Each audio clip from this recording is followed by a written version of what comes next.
vivo, llegando sin no necesita mucha presentación. Tuvo la gentileza de aceptar una entrevista y bueno, estamos agradecidos por eso. Y bueno, queríamos comenzar preguntándote cómo llegaste a conocer la medida y qué es lo que fue lo que más te sedujo. Hace muchos años que le presto atención a todas las iniciativas sociales que buscan redistribuir la riqueza y que buscan recuperar la idea o la utopía de construir una sociedad más igualitaria. Entonces, yo recién cuando charlábamos hace un ratito recordaba lo que había sido la tasa Tobin. La tasa Tobin había sido, se movió en los 90, antes de la constitución del Foro Social Mundial, se planteó a partir de una propuesta de Tobin un impuesto del 1% a las transacciones financieras para poder facilitar medidas de redistribución del ingreso, digamos, que permitan de alguna manera paliar, digamos, las consecuencias sociales del neoliberalismo que estaba en boga.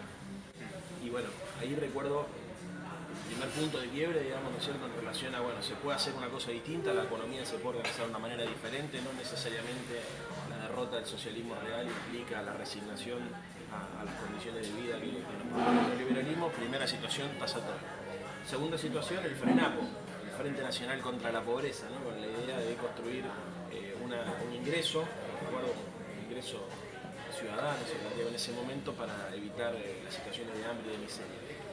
En esa época yo tenía bastante relación con Daniel Nieto, no sé si lo conocen ustedes, fue presidente FUBA, muchos años, creo que debe estar ahora cerca del radicalismo.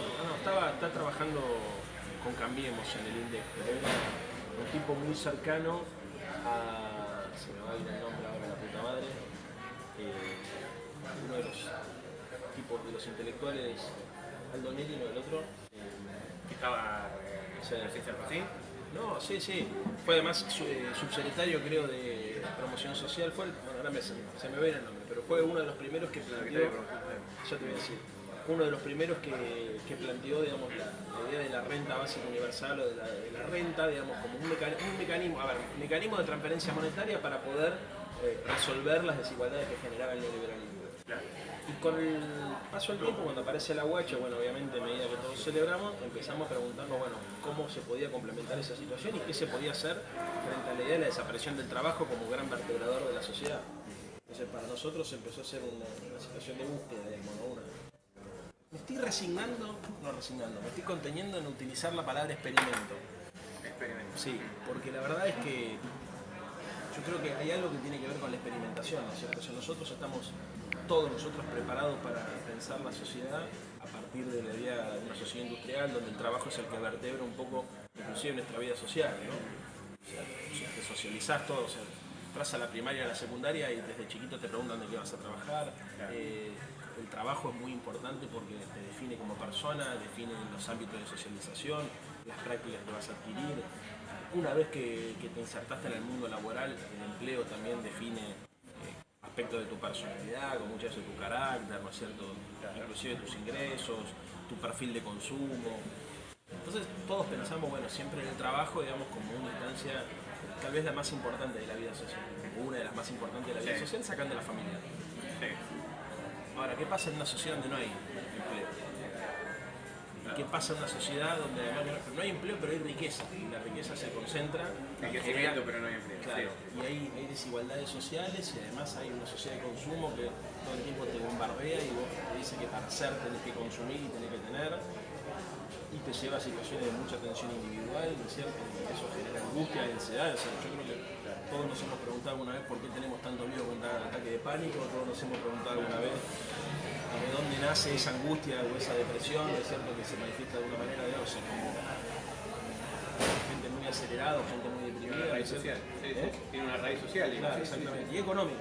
Y entonces ahí empezamos a plantear, bueno, cómo podemos hacer, digamos, para pensar una sociedad donde a partir de la evolución tecnológica, a partir digamos, de una reorganización de la economía, no solamente se pueda aumentar las capacidades, la autonomía del ser humano, la capacidad de autonomía del ser humano, sino fundamentalmente se pueda replantear el concepto del tiempo también, ¿no? Entonces, a mí el tema de la renta básica universal me parece interesante, me empezó a parecer interesante porque me abría muchas aristas de pensamiento, ¿no? Bueno, cómo disminuimos la desigualdad, cómo reemplazamos la idea del trabajo, cómo reemplazamos la idea del tiempo. Claro. Y el pacto social, digamos, que se fundó en algún momento, fundamentalmente post Segunda Guerra Mundial, cómo se reformula a partir de una idea diferente inclusive del rol del ser humano.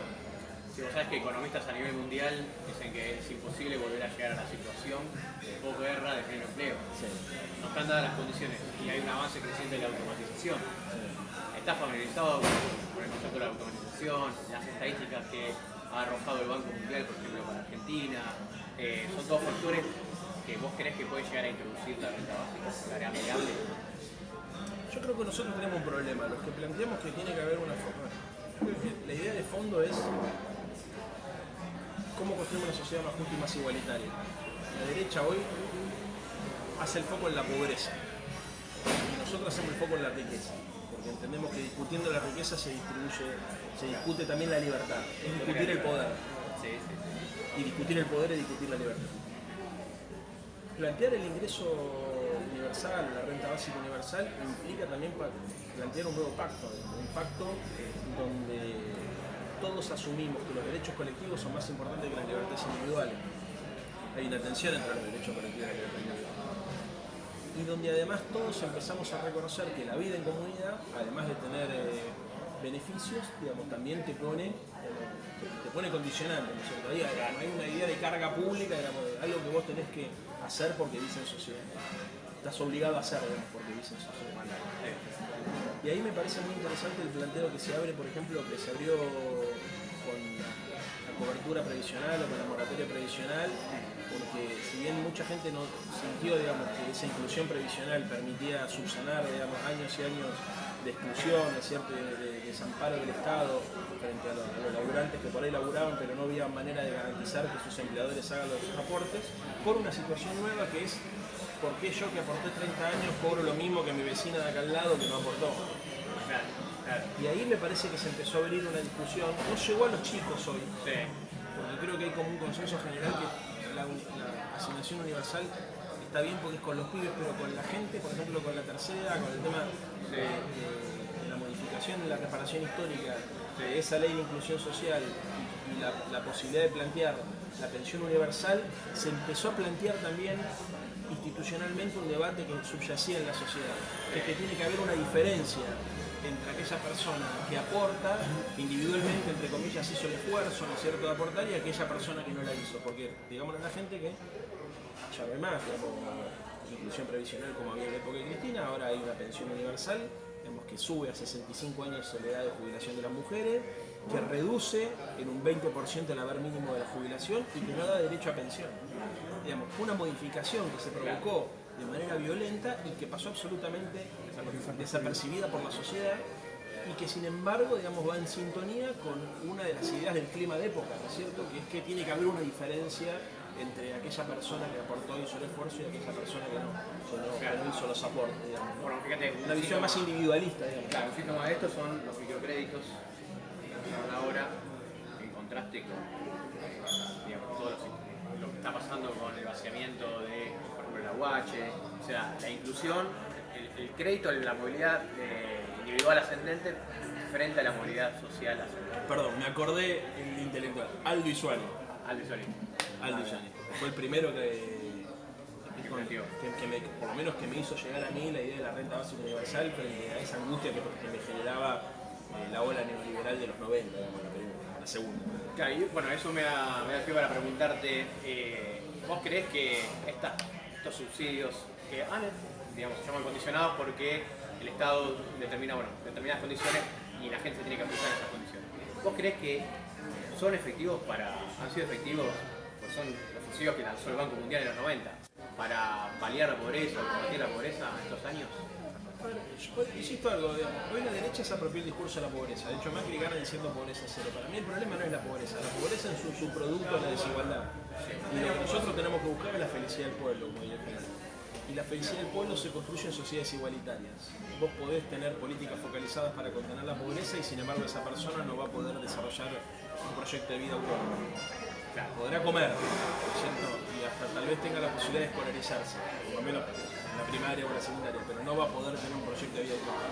Yo creo que hay que reformular el pacto, ahora me voy a sentir más cómodo porque me acordé el nombre de Isuani, pero yo creo que hay que reformular el pacto democrático y hay que empezar a plantear la idea de que en las sociedades modernas el trabajo cumple otra función y que a partir de lo que es esta nueva fase del capitalismo, donde muy pocos pueden concentrar mucho y muchos quedan excluidos, pues reformulamos a partir de un pacto tácito y explícito, donde el Estado interviene para expropiar parte de ese excedente, de ese hiperexcedente, a los efectos de redistribuirlo y generar una situación de cohesión social y estabilidad política, o probablemente, por más que tengamos contenida la pobreza, digamos, vamos a tener situaciones de mucha violencia social que se van a manifestar de distintas formas, digamos, ¿no? De la delincuencia, por ejemplo, hasta, digamos, la violencia política.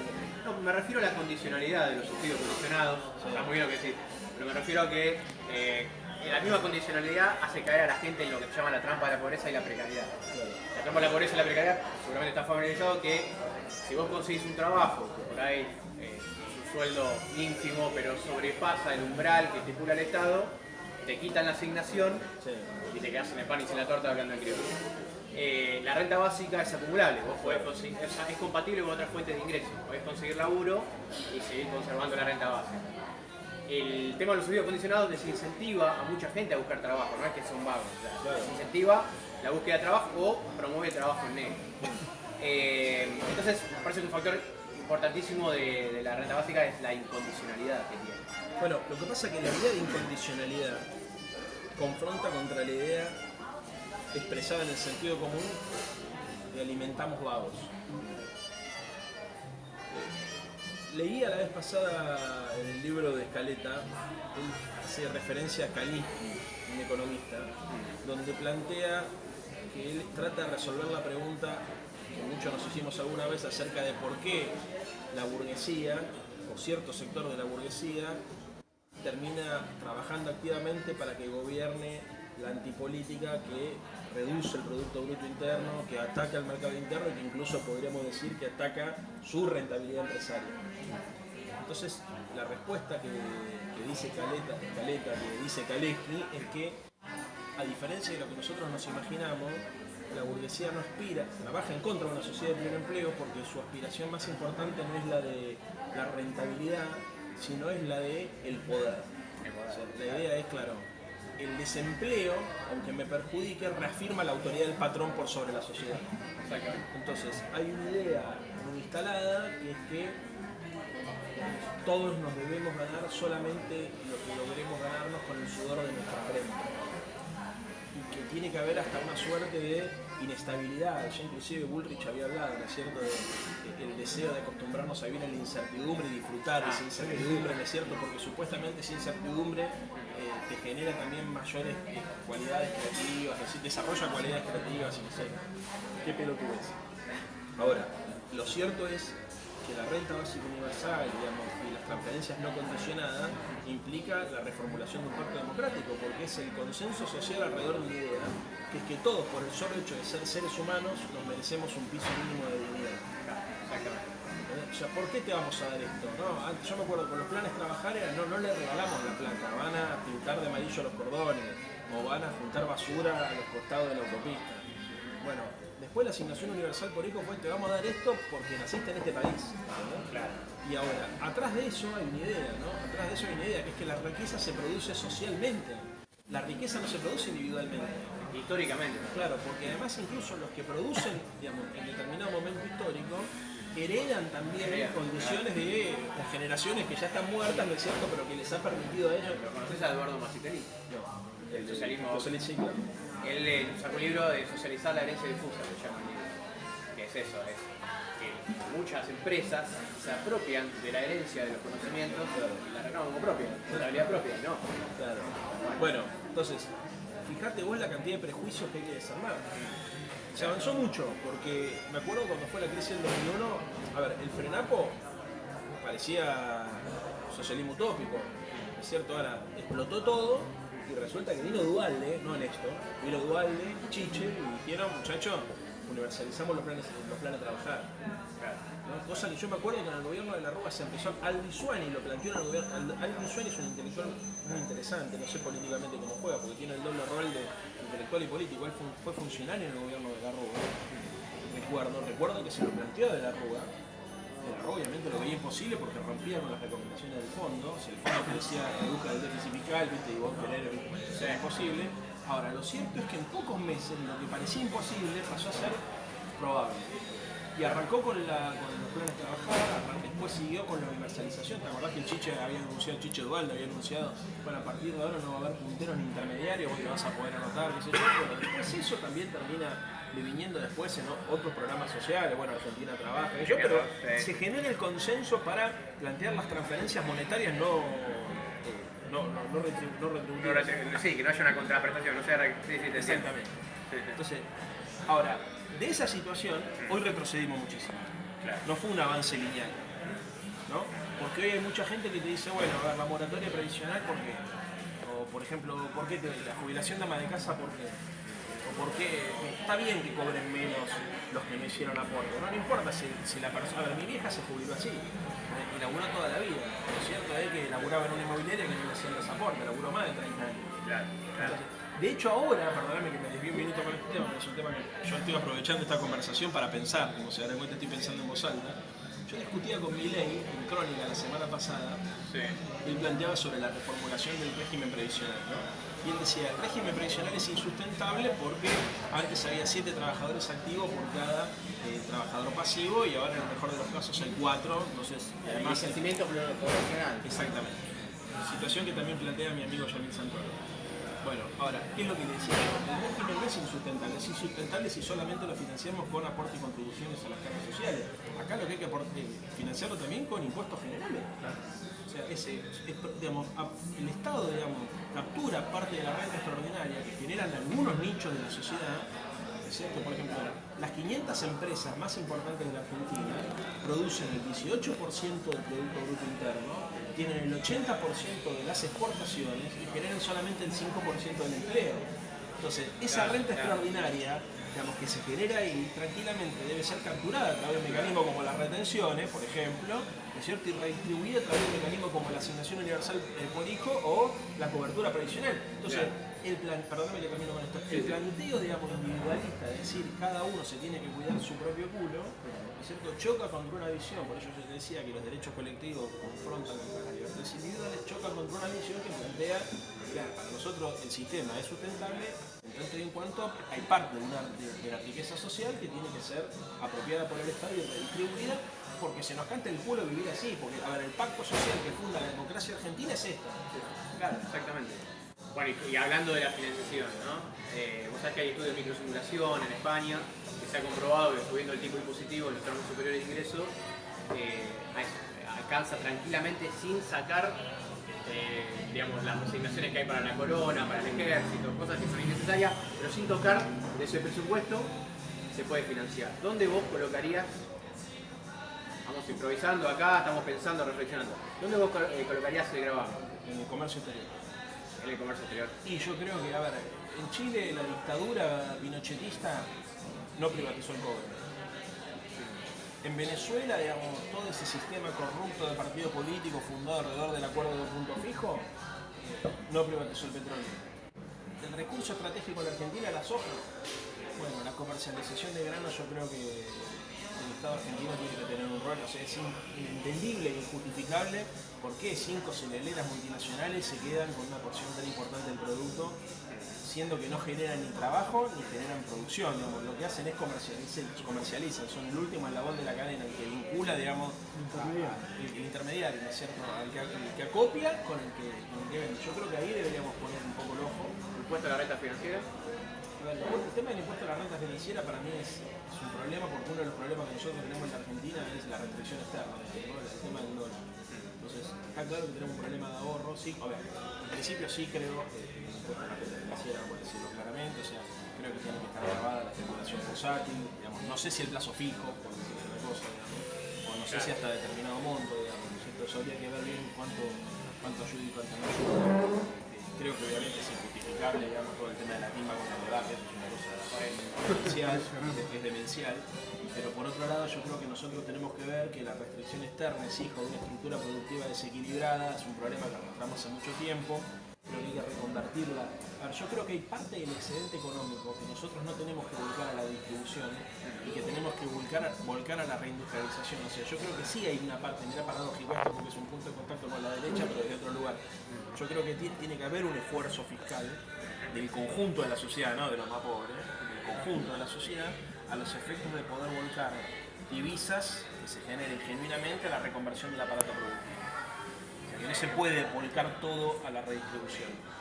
No. ¿Entiendes lo que digo? ¿Por qué? Porque vamos a encontrarnos, digamos, si uno estudia, digamos, la historia económica de la Argentina, ve, digamos, ¿no es cierto?, las crisis recurrentes de deuda, que en realidad son crisis recurrentes de escasez de divisas.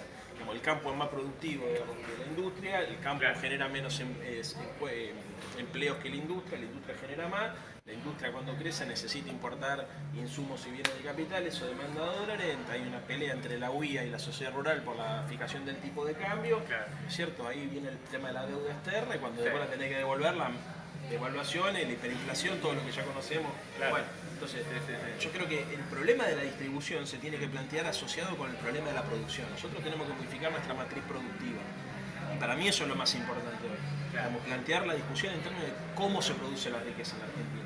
Y después ir viendo mecanismos de distribución para contener el mientras tanto y pensar en una forma, digamos, de fondo que tenga que ver con esto de decir, bueno, nosotros vamos a destinarle determinado porcentaje del producto a garantizar que todos los que nacieron en este país, por el solo hecho de ser argentinos, sin ningún tipo de contraprestación, tengan acceso a determinados bienes y servicios o a determinada prestación monetaria o asistencia monetaria para poder garantizar una vida. Garantizar la existencia de una vida. Pero vos sabés que, bueno, te había comentado el pronóstico del Banco Mundial. Argentina va a ser el primero listado de 40 países en sufrir el desempleo tecnológico porque tiene una alta concentración de trabajos en el sector medio.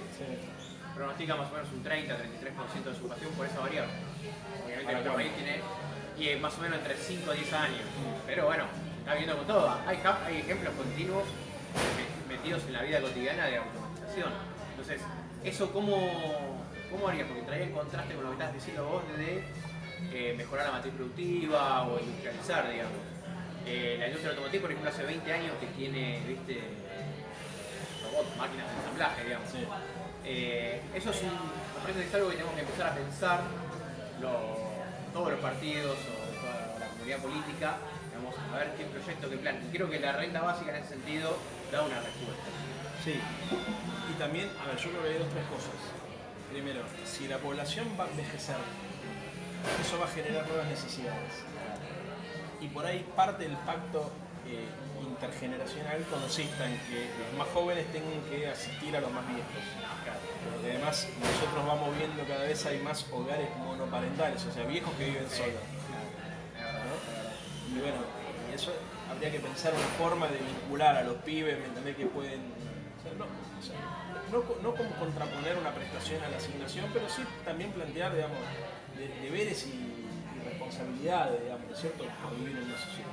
Segundo, creo que también hay que replantear el tema de los servicios. O sea, Argentina puede ser proveedora de servicios, digamos, y eso me parece que también puede haber un acople con el tema del cambio tecnológico.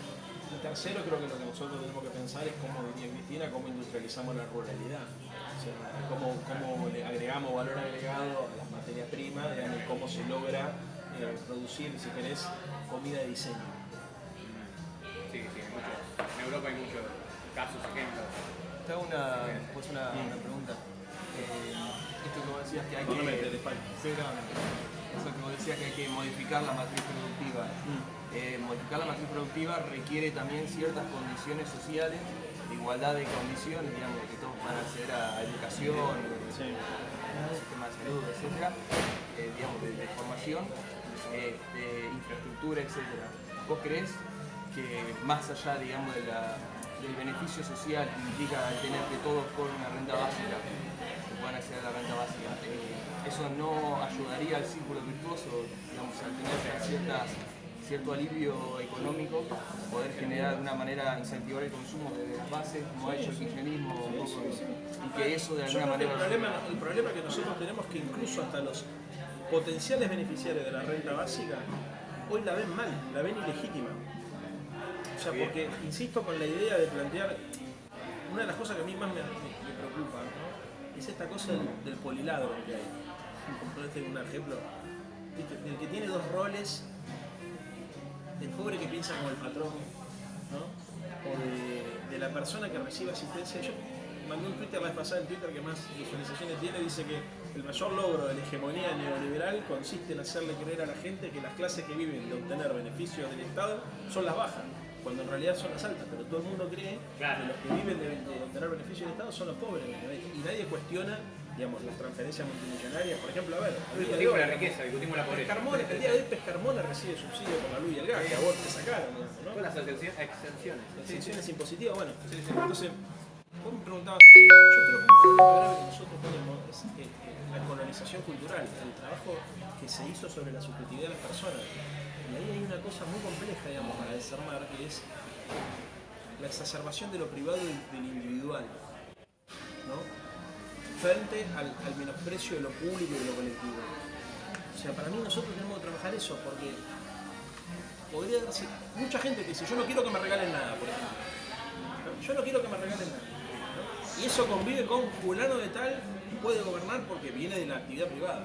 O sea, ¿por qué se piensa? O sea, nosotros que pensamos en otro lugar, si estamos más o menos compartiendo estas reuniones porque pensamos en otro lugar, entendemos, digamos, que provenir de la actividad privada per se no significa nada, digamos, al contrario, uno podría presuponer, digamos, que te formaste toda la vida para el lucro, motivo por el cual la actividad pública, que es su vocación de servicio, digamos, no te va a caer del todo cómoda, ¿no? Y segundo, digamos, esto de yo no quiero que me regalen nada, también es un error, ¿no es cierto? Porque eso es lo que los patrones quieren que vos digas, ¿no es cierto? Esto de Kalensky que decíamos recién, ¿no? Sí. O sea, el obrero diciendo... El ejército de reserva, sí. Y justificando, entonces yo creo que acá hay un punto. O sea, creo que el punto tiene que ver... Mirá, yo llegué para responder tu primera pregunta, a preocuparme por el tema de la renta básica universal porque mi obsesión fue cómo construimos el socialismo. O sea, a partir de eso empiezo a pensar. Sí, muchos lo ven como una transición, digamos. Sí. Pero, O una, a ver, Socialismo del siglo XXI, socialismo clásico. nosotros antes de Chávez hablábamos de la radicalización de la democracia. ¿No? Lo hablaba con Alfonsín, yo con Alfonsín tuve mucho diálogo sobre este tema. Alfonsín estaba a favor, ¿no? Era consciente también del tema de las etapas, porque en su momento, digamos, obviamente todos percibíamos que había una resistencia social, incluso de los potenciales beneficiarios de este tipo de políticas que te repiten. Además, perdónenme lo desordenado, pero les tiro varias cosas que se me van ocurriendo. Uno de los problemas que nosotros tenemos es que los intelectuales orgánicos de la derecha no son políticos, son economistas y periodistas.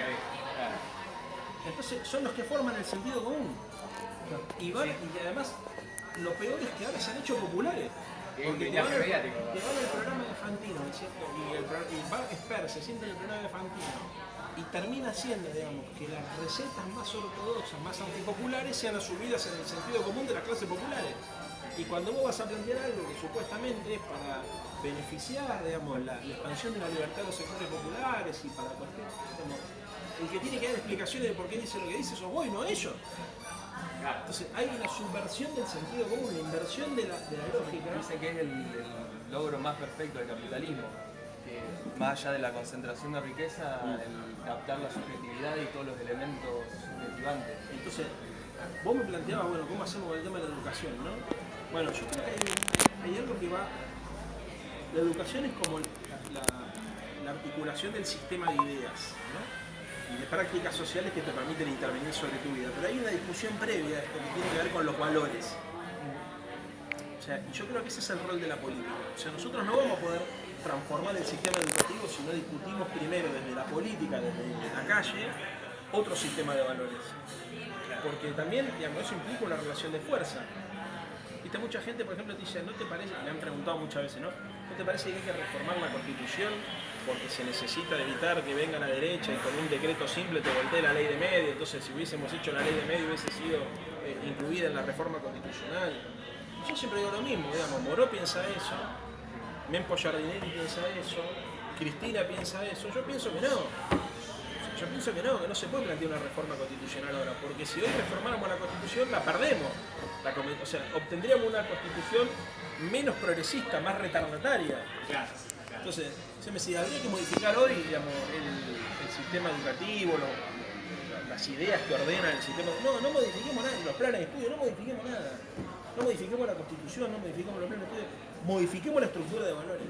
O sea, la política está en deuda también. ¿Y de dónde va? ¿Desde la política o de la No, la política. Es la política. Yo digo, tenés que difundir y crear una conciencia, una masa crítica para después implementar las medidas de la política, o la política debe en la inmediatez empezar a instrumentar medidas. No, cuando yo digo, me refiero a la política, no me refiero necesariamente a la política en el Estado. No, claro, la política es un sentido amplio. Sí, en un sentido amplio. Yo creo que la política es un terreno carente de ideas y de novedades. Hay que sembrar ideas en la política. Claro.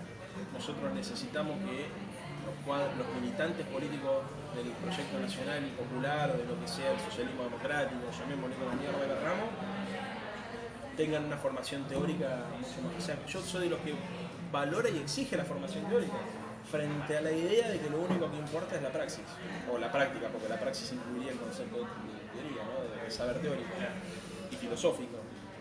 Pero hay que discutir de filosofía política. Claro, que es humildemente muchas veces lo que trato de hacer yo en el medio de un caos inconducente y anárquico como es el debate político de la televisión argentina, pero tratar de meterle virus a la Matrix. O sea, si la Matrix hace un sistema perfecto donde supuestamente todos miran programas para confirmar lo que ya piensan, los de ellos y los nuestros, porque los que miramos a Navarro, miramos al Gato Silvestre, los miramos para confirmar que los de Macri son todos los hijos de puta, y viceversa, cuando los que ven a Mariana Fabiani miran ese programa para confirmar que la culpa de los caques son todos chorros. Bueno, eso no genera movimiento. Yo creo que acá lo que hay que provocar es movimiento. Hay que mover las ideas, generar crisis en el sentido común. Y para eso me parece que lo que hay que trabajar es mucho en la construcción argumental desde la filosofía política. Y elevar el nivel de conciencia, elevar el nivel del debate y tratar de plantear la discusión en términos racionales, no solamente emotivos. Sabes que la renta básica es un derecho de ciudadanía, como tal es una medida ecuménica, universal, que no se circunscribe a un partido político. O sea, es como decir que el voto, los que son de derecha pueden votar o los que son de izquierda pueden votar. No, vota toda la ciudadanía. Bueno, ¿cómo ves vos de tu visión como politólogo generar una concordia para que todos los partidos políticos están muy polarizados pongan, aunque sea en debate, esta medida? No va a pasar porque no hay partido político. No hay sistema de partido político en la Argentina. No hay sistema de partido político.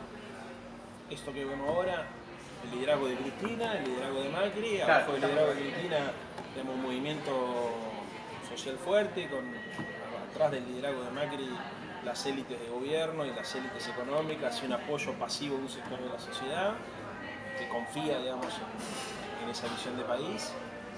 No hay partido político. Claro. O sea, debería haber. No hay burocracia estatal profesionalizada, ¿no? Claro. Esto de la ciocracia, por ejemplo, es un poco también la muerte de todo esto, ¿no? Sí. Yo creo que la única novedad que vi en los últimos años, digamos, en la política mundial, que me conmovió, es Podemos en España, ¿no? Que son los que han planteado de manera más inteligente las preguntas que yo creo que hay que hacerse. O sea, la política argentina está llena de certezas. Todos los dirigentes políticos tienen certeza. Y no hay preguntas.